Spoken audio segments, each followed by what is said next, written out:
मेरी बेटी ने मुझे अपने घर पर अपने मदद के लिए बुलाया था। जैसे ही मैं उसके घर पहुंची, दामाद ने मेरी स्वागत सत्कार शुरू कर दिया। एक बार तो आधी रात को दामाद अचानक मेरे कमरे में आया। मेरे बगल में आकर उसने मेरी चादर के ऊपर से हाथ फेरते हुए कहा, सासू माँ, आपकी बेटी अब बहुत थकी हुई है, अब वह पुरानी लगने लगी है, अब आप ही मुझे खुश रख सकेंगी। दामाद ने मुझे सांस लेने का भी समय नहीं दिया। वह रात से लेकर सुबह के 3 बजे तक लगातार। नमस्ते दोस्तों, आज की इस कहानी में आपका स्वागत है। मेरा नाम राधिका है और आज मैं आपको अपना और अपनी बेटी की कहानी सुनाने जा रही हूँ, तो दिल को थाम कर सुनिएगा। मेरी बेटी को उसके ऑफिस के काम से घर के कामों के लिए समय नहीं मिल रहा था। एक दिन उसका मुझे फोन आया और उसने कहा, माँ, मुझे घर के कामों में आपकी बहुत जरूरत है, कुछ दिन मेरे पास आओगी क्या?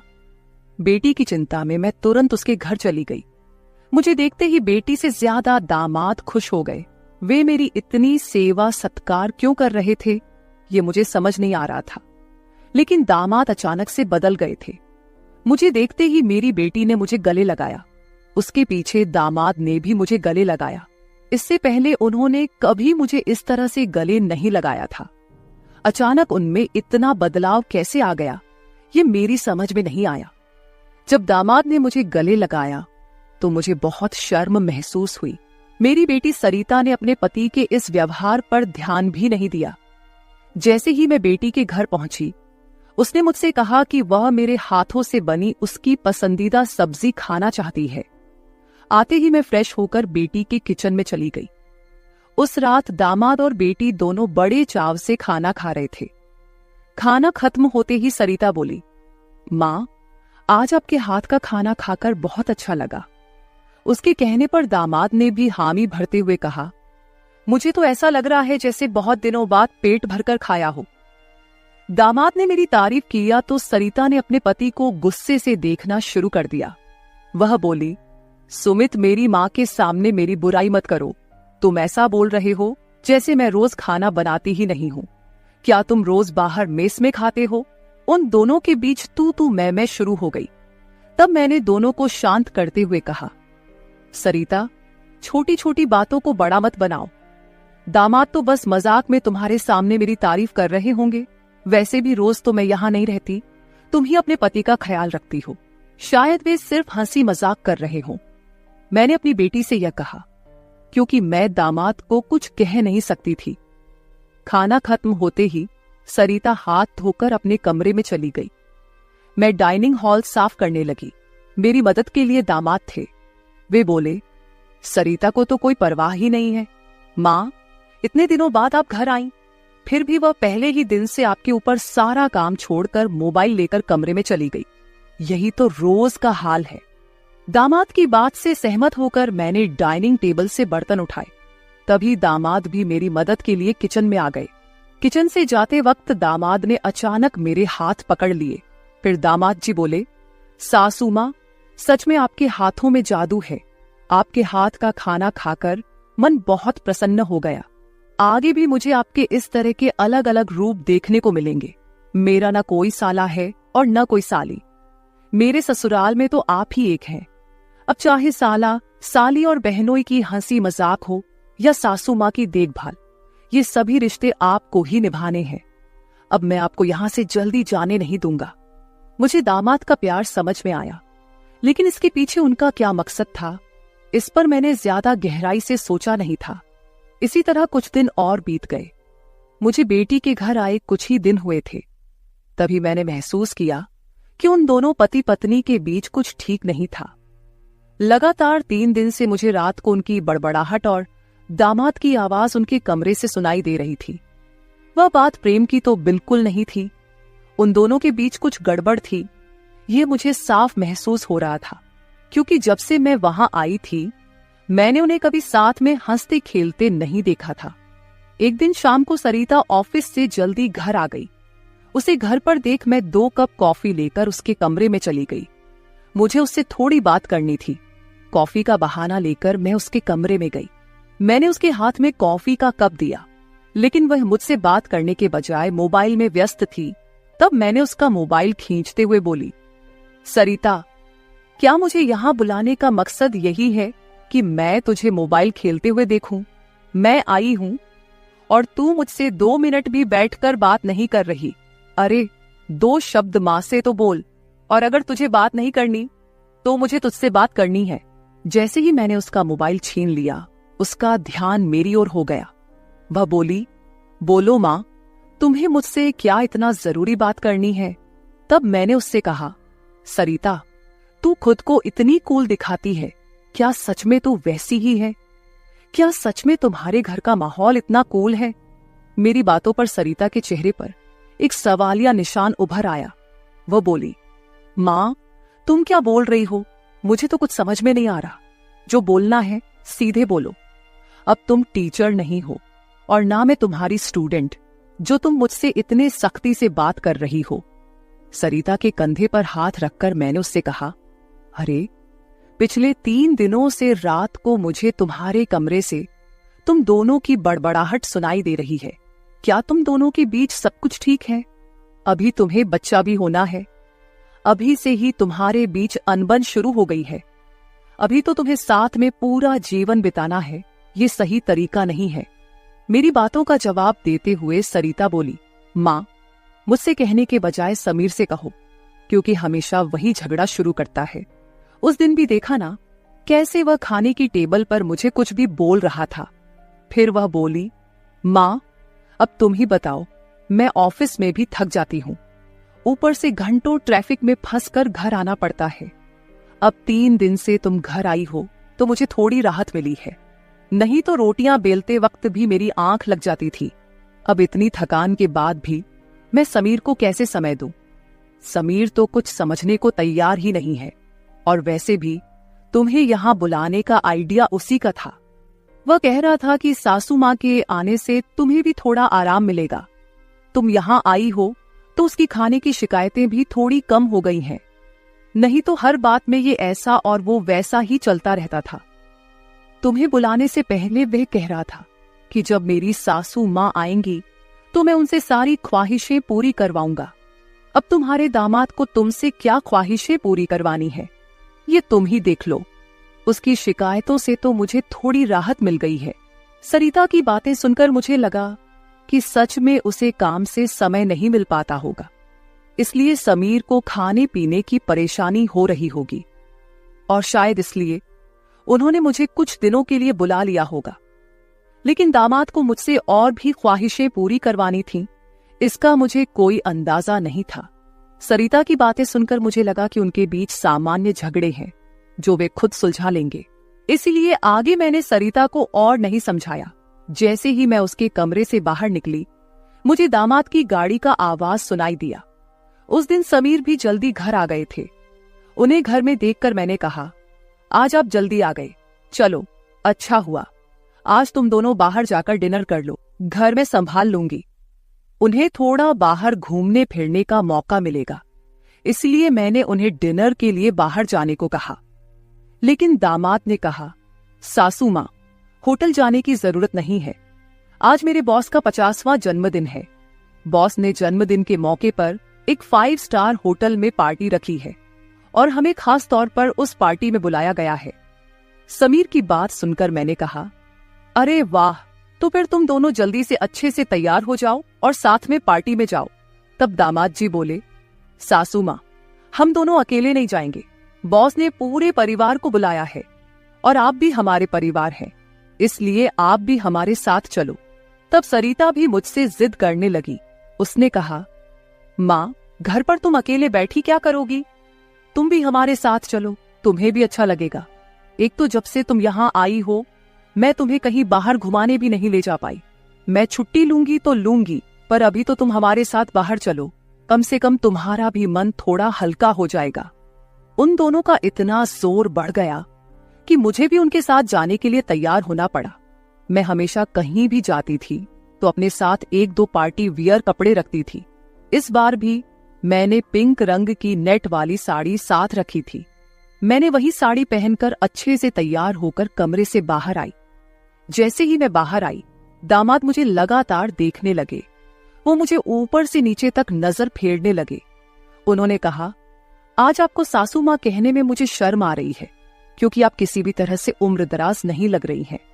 आज तो आप किसी हीरोइन से कम नहीं लग रही हैं। दामाद की बातों पर मुस्कुराते हुए मैं बाहर गाड़ी के पास चली गई। कुछ देर बाद घर को लॉक करके बेटी और दामाद भी बाहर आ गए। दामाद मेरी तारीफ कर रहे थे, लेकिन सरिता का ध्यान उस पर नहीं था। लेकिन जैसे ही पार्टी में गए और दामाद के बॉस हमारे पास आए, उन्होंने मुझे देखकर समीर से कहा, समीर, तुम्हारी साली तो बहुत ही सुंदर है। इस पर समीर कुछ बोलते उससे पहले ही सरिता बोली, बॉस, ये समीर की साली नहीं है, ये तो माँ है, ये समीर की सास है। हमारे रिश्ते को सुनकर बॉस चौंक गए। उन्होंने कहा, आपकी खूबसूरती और जवानी को देखकर ऐसा बिल्कुल नहीं लगा कि आप सासू माँ हो सकती हैं। बॉस ने अपनी गलती स्वीकारते हुए मुझसे माफी मांगी और वहां से चले गए। बॉस के जाते ही दामाद मेरी तारीफ करने लगे। उन्होंने कहा, सच में सासू माँ, आज तो आप सरिता से भी ज्यादा खूबसूरत लग रही हैं। सच में पत्नी तो ऐसी होनी चाहिए। ऐसा कहकर दामाद ने मेरे हाथ पर ताली मारी और हंसने लगे। लेकिन उनकी इस मजाक पर सरिता गुस्से से मेरी ओर देखने लगी। अब मुझे धीरे धीरे दामाद की नजरों का एहसास होने लगा था। कुछ देर बाद हम घर जाने के लिए निकल पड़े। घर पहुंचते ही सरिता और मैं एक साथ गाड़ी से उतरे। गाड़ी से उतरते ही सरिता ने मुझसे कहा, माँ, आज के बाद तुम्हें इतना सजने संवरने की कोई जरूरत नहीं है। थोड़ा अपनी उम्र के हिसाब से रहना सीखो। गुस्से में तीखे शब्द बोलते हुए सरिता पैर पटकती हुई घर के अंदर चली गई। मुझे उसका गुस्सा कुछ समझ नहीं आया। असल में मुझे तो किसी भी बात पर गुस्सा आने का सवाल ही नहीं था। फिर भी सरिता मुझसे नाराज होकर पैर पटकते हुए घर के अंदर चली गई थी। नादान लड़की सोचकर मैंने उसकी बातों को नजरअंदाज किया और घर में जाकर अपने कमरे में चली गई। कुछ देर बाद फ्रेश होकर मैंने रात में सोने के लिए नाइट गाउन पहन लिया। रोज की तरह सोने से पहले मैंने अपने हाथ पैरों पर बॉडी लोशन लगाया। तभी अचानक दरवाजे पर दस्तक हुई। दरवाजे पर दामाद थे। हमारी नजरें मिलते ही दामाद ने कहा, सासू माँ, अंदर आ सकता हूं। ये घर उनका ही था, फिर भी वो कमरे में आने के लिए मुझसे अनुमति ले रहे थे। मैंने कहा, ये घर तो आपका ही है, मेरी अनुमति लेने की क्या जरूरत, आप यहां कभी भी आ जा सकते हो। फिर हंसते हुए दामाद कमरे के अंदर आ गए। उन्होंने मेरी ओर देखकर कहा, सासू माँ, सच में आज आप बहुत सुंदर लग रही थी। वैसे तो मैं आपको कभी यह कॉम्प्लीमेंट देना चाहता था कि आप आज भी जवान और खूबसूरत दिखती हैं। कभी कभी सच में आपको सासू माँ कहने में मुझे शर्म महसूस होती है। कभी कभी तो आपको नाम से बुलाने की इच्छा होती है। सच में आप सरिता की बहन जैसी लगती हैं। बाहर कुछ समय पहले सरिता ने जो गुस्से में आपको कहा, वह सब मैंने सुना। उसकी बातों पर ध्यान मत दीजिए। और हाँ, एक जरूरी बात यह है कि सरिता की बातों को दिल पर लेकर आप अपना रहन सहन बिल्कुल मत बदलिए। आप जैसी हैं बहुत अच्छी हैं। दामाद के मुंह से अपनी तारीफ सुनकर मेरे मन में लड्डू फूटने लगे। अगर 45 साल की किसी महिला की तुलना 21 साल की जवान लड़की से की जा रही हो, तो जाहिर है वह महिला खुश होगी ही। उस समय मेरे साथ भी वैसा ही हुआ था। दामाद की प्रशंसा पर मैं शर्मा गई थी। उस दिन के बाद दामाद की हदें बढ़ने लगी। 4 दिन बाद मुझे अपनी बेटी के कमरे से उनकी बहस की आवाजें सुनाई दी। मैं अपने कमरे से बाहर झांकते हुए वह सब सुन रही थी। तभी दामाद कमरे से बाहर आते दिखे। दामाद को बाहर आते देख मैं जल्दी से अपने कमरे में चली गई। मैं कमरे की लाइट बंद करने ही वाली थी कि समीर मेरे कमरे में आ गया। वो काफी गुस्से में लग रहा था। मैंने उसे एक गिलास पानी दिया और पूछा, सब ठीक तो है ना? इस पर दामाद बोले, सासू माँ, आपकी बेटी और आप में कितना फर्क है। शादी के बाद पति से कैसा व्यवहार करना चाहिए, उसे कैसे खुश रखना चाहिए, आपने सरिता को कुछ भी नहीं सिखाया। जब भी मैं उसके पास जाता हूं, वह मुझसे एक ही बात कहती है कि मैं बहुत थक गई हूं। आपकी बेटी अब पूरी तरह बूढ़ी दिखने लगी है। उसके सामने आप जवान लगती हैं। कहां आपकी जवानी और कहां सरिता की समय से पहले आई बुढ़ापा। मैंने शांत रहकर समीर की सारी बातें चुपचाप सुनी। उनकी बातें खत्म होते ही मैंने उसे समझाते कहा, दामाद जी, आप गुस्सा मत कीजिए। सरिता अपने ऑफिस के काम में पूरी तरह थक जाती है, इसलिए वह थोड़ी परेशान हो गई है। कुछ दिन आप दोनों बाहर घूमने चले जाइए, सब कुछ ठीक हो जाएगा। काम की भाग दौड़ में खुद के लिए भी समय निकालना जरूरी है। इस पर दामाद बोले, मैं तो सब कुछ करने के लिए तैयार हूँ, लेकिन आपकी बेटी को ऑफिस से छुट्टी लेने की इच्छा होगी, तभी मैं भी उसके साथ कहीं जा सकूंगा। मैंने फिर से दामाद को समझाया और उनके हाथ में पानी का गिलास दिया।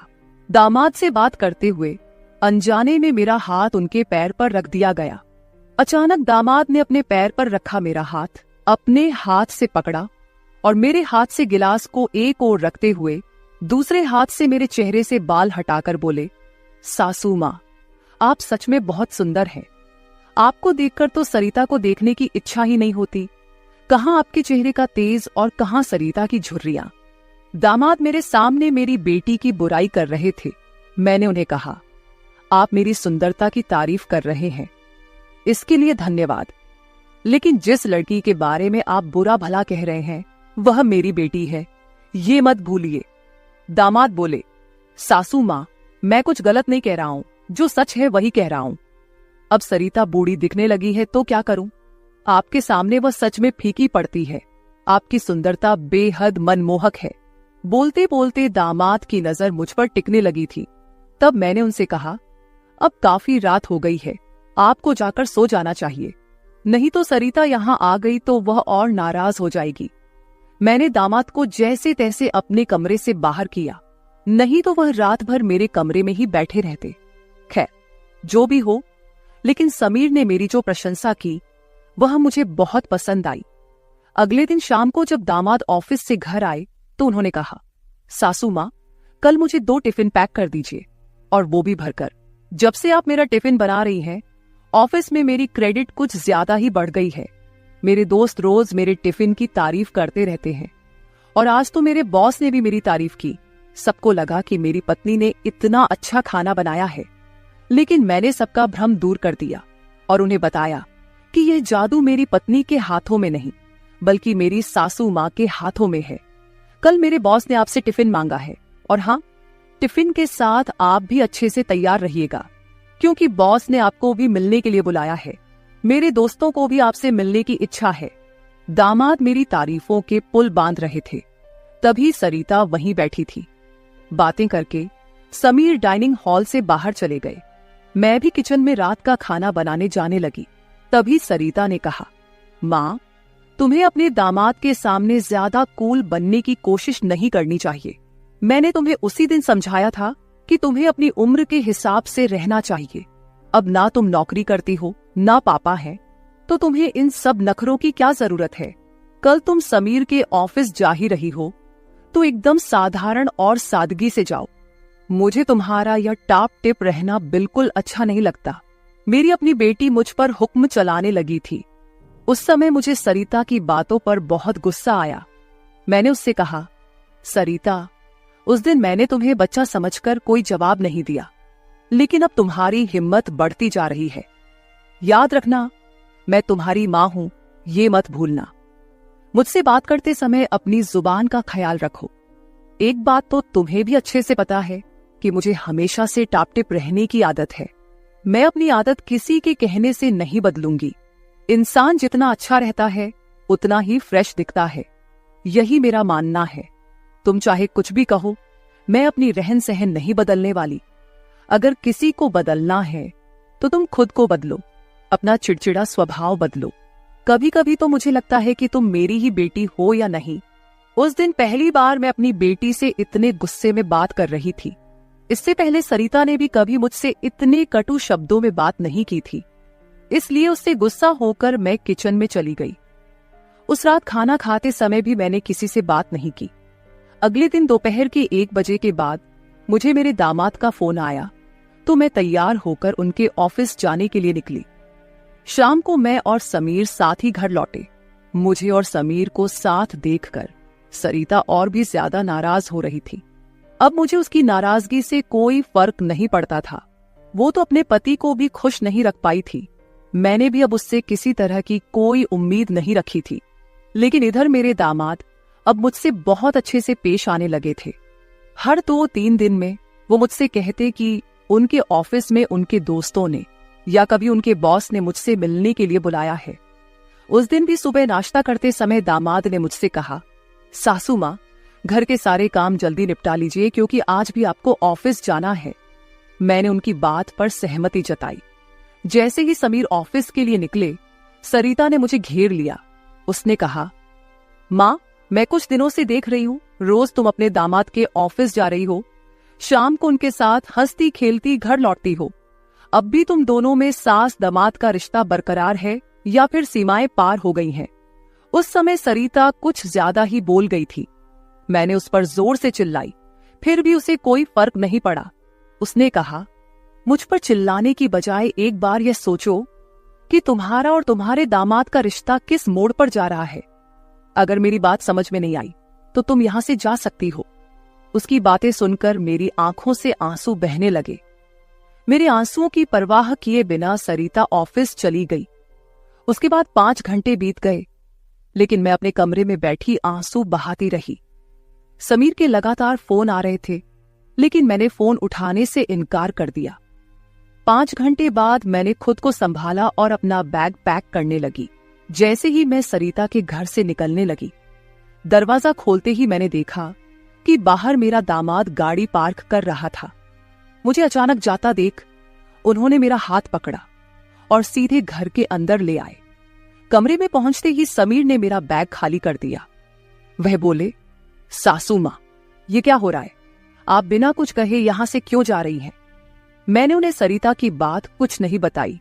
मैंने कहा, मेरे कारण शायद आपके रिश्ते में दूरियां आ रही हैं। अब मुझे भी यहां आए काफी दिन हो गए हैं। मैं अपनी बेटी का घर नहीं तोड़ना चाहती। आप अपने जीवन में खुश रहिए, अब मुझे यहां से जाना चाहिए। मैं फिर से अपना बैग पैक करने लगी। तभी दामाद ने मुझे अपनी ओर घुमाए। फिर मेरे कंधे पर हाथ रखकर उन्होंने कहा, सासू मां, जरूर सरिता ने आपको कुछ बुरा भला कहा होगा। मैंने आपको पहले ही समझाया था कि उसकी बातों पर ध्यान न दे। वह मूर्ख है, उसे खुद को संभालना नहीं आता। मुझे तो लगता कि आपकी बेटी आपसे जलने लगी है। जो लोग जलते हैं वे दुआ नहीं देते, इसलिए आपको भी बेफिक्र होकर ठाठ से रहना चाहिए। समीर मुझे हंसाने की कोशिश करने लगे। मेरी आंखों में आंसू देखकर उन्होंने मेरे आंसू पोंछे और कहा, किसी की बातों से इतना हताश मत होइए, मैं आपके साथ हूं। उनके बोलने में एक अलग ही प्यार था। उस दिन के बाद से रोज रात को जब सरिता सो जाती, समीर मेरे कमरे में आने लगे। अब उनका मेरे कमरे में आना मुझे खटकता भी नहीं था, क्योंकि हमारा रिश्ता एक अलग ही मोड़ पर जाने लगा था। अब समीर मेरे सिर्फ दामाद नहीं रहे। 4-5 दिन से समीर मेरे कमरे में आ रहे थे। कुछ दिन बाद अचानक मेरे मन में ख्याल आया कि अगर सरिता को यह सब पता चल गया तो, इसलिए मैं समीर के सामने यह सवाल रखी। मैंने कहा, समीर, तुम रोज रात को सरिता की नजरों से छुपकर मेरे कमरे में आते हो, लेकिन क्या तुम पक्का करते हो कि वह गहरी नींद में होती है? अगर तुम्हारी लापरवाही के कारण सरिता अचानक मेरे कमरे में आ गई और उसने यह सब देख लिया तो क्या होगा? इस पर समीर ने कहा, सासू मां, कभी न कभी हमें इस स्थिति का सामना करना ही होगा। जो काम मेरी पत्नी को करना चाहिए था वह आपने किया, इसमें आपकी क्या गलती है? उसे वक्त रहते सब कुछ समझना चाहिए था। अब वक्त उसके हाथ से निकल गया है। आप ज्यादा चिंता मत कीजिए, नहीं तो आपके चेहरे पर भी झुर्रियां आने लगेंगी। आप चिंता मत करें, बस सरिता के सामने इस रिश्ते को स्वीकार करने का साहस रखिए। हम दोनों बात कर ही रहे थे कि अचानक सरिता कमरे में आ गई। मैंने उसका नाम लिया ही था कि वह वहां मौजूद हो गई थी। हम दोनों सास और दामाद एक दूसरे को देखने लगे। सरिता तो हमें साथ देखकर हमारी ओर बस देखती ही रह गई थी। उसने कहा, मुझे तुम दोनों पर पहले ही शक हो गया था। समीर, तुम्हें क्या लगा कि तुम रोज रात को मुझे चकमा देकर जाते हो और मुझे इसका बिल्कुल पता नहीं चलता? मैं तो बस मौके का इंतजार कर रही थी, क्योंकि मुझे तुम दोनों को रंगे हाथ पकड़ना था। अब तो मैंने तुम्हारी सारी बातें रिकॉर्ड कर ली हैं और तुम्हें इस हालत में भी देख लिया है। सरिता बोल ही रही थी कि तभी समीर का फोन बजा। उसने मेरा हाथ छोड़ दिया और कमरे से बाहर चला गया। थोड़ी देर पहले जब वह मुझे समझा रहा था तो उसने मेरा हाथ पकड़ रखा था। कुछ ही मिनटों बाद वह एक शख्स को लेकर कमरे में वापस आया। वह तीसरा शख्स और कोई नहीं बल्कि समीर का बॉस था। उसे आधी रात को घर में देखकर सरिता चौंक गई। उसने बॉस की ओर देखकर कहा, आप इस समय यहां कैसे? बॉस आश्चर्यचकित होकर सरिता को देख रहे थे। तब सरिता बोली, आप यहां क्यों आए हैं ये तो मुझे नहीं पता, पर मुझे अब एक गवाह मिल गया है। वह बॉस के सामने मेरे और मेरे दामाद के रिश्ते के बारे में बकवास करने लगी। तभी समीर के बॉस यानी रघुवीर जी सरिता की ओर देखकर बोले, सरिता, तुम यह क्या बकवास कर रही हो? तुम्हें पता है तुम अपनी माँ और अपने पति के बारे में क्या कह रही हो? अब तो सरिता और भी ज्यादा बकवास करने लगी। तभी समीर उस पर चिल्लाया। उसने कहा, मैं अभी तक सब सुन रहा था। मुझे पता था कि तुम समझदार नहीं हो, इसलिए मैंने तुम्हें कुछ नहीं बताया, लेकिन अब तुम बॉस के सामने कुछ भी बकवास करने लगी हो। शायद अब तुम्हें सच बताने का समय आ गया है। मैं समीर को शांत रहने के लिए कह रही थी, लेकिन उसने मेरी एक न सुनी। वह बोला, माँ, अब और कितने दिन आप यह सब बातें छुपाकर रखेंगी? इस तरह मन मारकर जीवन को सुखमय नहीं बनाया जा सकता।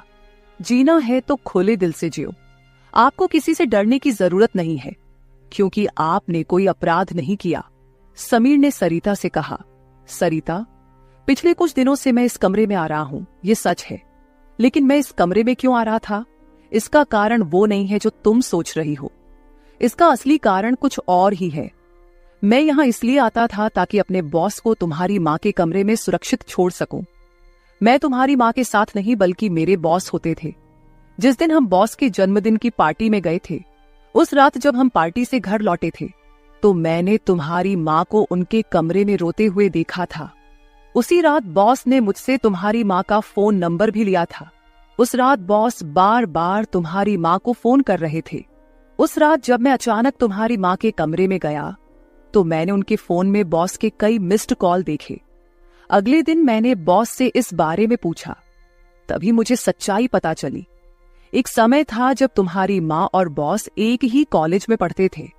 इतना ही नहीं, उन दोनों के बीच प्यार भी था, लेकिन घर वालों के दबाव के कारण वे अपना जीवन एक साथ नहीं बिता सके। पर किस्मत ने 30 साल बाद उन्हें एक बार फिर से आमने सामने खड़ा कर दिया। तुम्हारी माँ कुछ बोलने के लिए तैयार नहीं थी, लेकिन बॉस की वजह से मुझे उन दोनों के रिश्ते के बारे में पता चला। तब से मैंने जानबूझकर कभी दोस्तों का बहाना बनाया तो कभी बॉस का, ताकि तुम्हारी माँ और बॉस को एक दूसरे से मिलवा सकूं। धीरे धीरे मैंने तुम्हारी माँ के चेहरे पर खुशी देखनी शुरू की। वह भी अपना पुराना रिश्ता जीने लगी, लेकिन तुमने इसे गलत समझा और माँ पर गलत आरोप लगाए। तुम्हारे आरोपों के बाद तुम्हारी माँ ने घर से बाहर निकलना बंद कर दिया। तब से मैंने इस प्रेमी जोड़े की मुलाकात अपने घर में ही करानी शुरू कर दी। तुम्हारी माँ जानती थी कि तुम इस उम्र में उनके और बॉस के रिश्ते को स्वीकार नहीं करोगी, इसलिए उन्होंने कभी तुमसे खुलकर बात नहीं की। लेकिन अब मुझे लगता है कि उन्हें अपनी जिंदगी का फैसला खुद करने देना चाहिए। सरिता बोली, समीर, तुम मेरी माँ को उनके प्रेम से मिलने के लिए इतना प्रयास कर रहे थे। तुम दामाद होकर भी कोई आपत्ति नहीं कर रहे थे और मेरी माँ को एक बार फिर से जीने का मौका दे रहे थे। मैं आगे बढ़ी और सरिता से आंसू भरी आंखों के साथ बोली, मुझे माफ कर दे बेटी, मुझे इस उम्र में यह सब नहीं करना चाहिए था। मुझे रघुवीर से फिर से नहीं मिलना चाहिए था। लेकिन तू चिंता मत कर, सुबह होते ही मैं यहां से चली जाऊंगी। मैं रघुवीर से कभी नहीं मिलूंगी। इस उम्र में मुझे यह बातें तुम्हारे मुंह से सुनने से पहले ही मैं यहां से चली जाती हूं। मेरी आंखों में आंसू देखकर सरिता बोली, मां, मुझे माफ कर दो। मैंने तुम्हें समझा ही नहीं, ना मैंने कभी तुम्हारे अकेलेपन को महसूस किया। अब वो समय तो बीत गया, पर अगर तुम मेरे लिए जी सकती हो तो फिर मैं तुम्हारी खुशी में क्यों नहीं शामिल हो सकती। तुम्हारे समय में दादा ने तुम्हारी शादी नहीं होने दी होगी, लेकिन अब मैं उनके नक्शे कदम पर नहीं चलूंगी। मैं तुम्हें और बॉस को आपके आगे के जीवन के लिए ढेर सारी शुभकामनाएं देती हूं। बॉस मुझे मेरे पिता के रूप में स्वीकार है। बेटी की सहमति सुनकर मेरी आंखों में आंसू भर आए। रघुवीर भी मेरी तरह ही अपने जीवन में अकेले थे। अगले 3 दिनों के भीतर मेरी और रघुवीर की रजिस्टर्ड मैरिज मेरी बेटी और दामाद की मौजूदगी में हो गई। शायद ये पहली बार हुआ होगा कि एक बेटी ने अपनी मां की विदाई की थी। मेरी विदाई के समय मैंने सरिता को एक सीख दी। मैंने उससे कहा, सरिता, पैसा सब कुछ नहीं होता, इसीलिए हमेशा पैसे के पीछे भागना छोड़कर कभी अपने परिवार पर भी ध्यान देना चाहिए। कर्तव्यों से भागकर ना तो जीवन पूरा होता है, ना ही खुशियां मिलती हैं। अब समय आ गया है कि तुम अपनी जिम्मेदारियों पर ध्यान दो। सरिता ने मुझसे वादा किया कि आगे से वो अपने घर की जिम्मेदारियों को निभाने में पीछे नहीं हटेगी। मेरी विदाई होते ही सरिता ने पूरे 20 दिनों की छुट्टी ली। शादी के 2 साल बाद मेरी बेटी और दामाद एक बार फिर हनीमून पर गए। तो दोस्तों, शादी और प्यार की कोई उम्र नहीं होती। जहां दिल मिलते हैं वहीं रिश्ते भी अपने आप बन जाते हैं। बस जरूरत होती है एक दूसरे को समझने की। तो मेरे प्यारे दोस्तों, यह थी हमारी आज की छोटी सी कहानी। आपको ये कहानी कैसी लगी कमेंट करके जरूर बताएं। अगर आप ऐसी ही और भी इंटरेस्टिंग और रोमांटिक कहानियां सुनना चाहते हो तो चैनल को सब्सक्राइब जरूर कर ले और बेल आइकॉन ऑन कर ले, ताकि आपको मेरी आने वाली नई वीडियो की सूचना तुरंत मिल सके। कल मिलेंगे एक और नई कहानी के साथ। धन्यवाद।